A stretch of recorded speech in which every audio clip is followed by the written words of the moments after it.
Enjura eresere hembereji egwire ku marebero bishatu kandi mtunga etwire nehimintuka ku rugo mu nshozi niyeresereho buzubobo.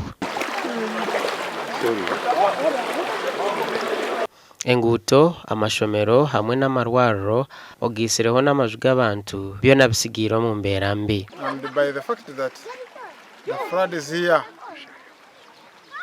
ever on frequency year by year, whenever so rain is heavy, this place is flooded so much and it causes people to be displaced. Abantu bombekira amazu mingi mu mushozi no mu nanka hansi mu kibaya. Ikiri kumanyisa amizi nigaretwe ibintu bibiri, abo higuru mu mishozi bombekiremo bahingiremo amizi ga injura yagwagariza gari kwirwa muno.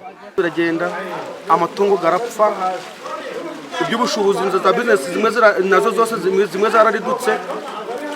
Ubu business muno nta cyo twakora kakaye k'abantu. Amahoteli ntibari guteka, amabara garakinzwe, amaduka garakinzwe, abenshi babo amazi gaje batarimo, ibintu byabo byaragiye.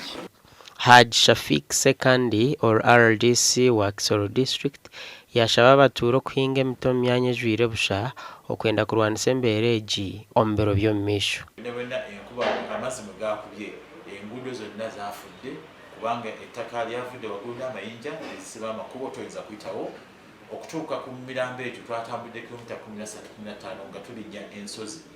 Ekyokubiri entindo zonna zamenyese. Moja Judith Environment Officer wa Kisoro enshongeji yajigikerera abantu abatahirire bishara n'eyindi myanya y'ebyo buhangwa. Ariko ibyinshi murebye ruya rufunzo rwarahinzwe kandi rwafataga amazi. Icyo mugomba kumenya urufunzo rumeraga nka sponge nk'icangwe urasukana nko kumufariso urashiramo amazi gagumemo. Gasha kwa Kate atuzarire.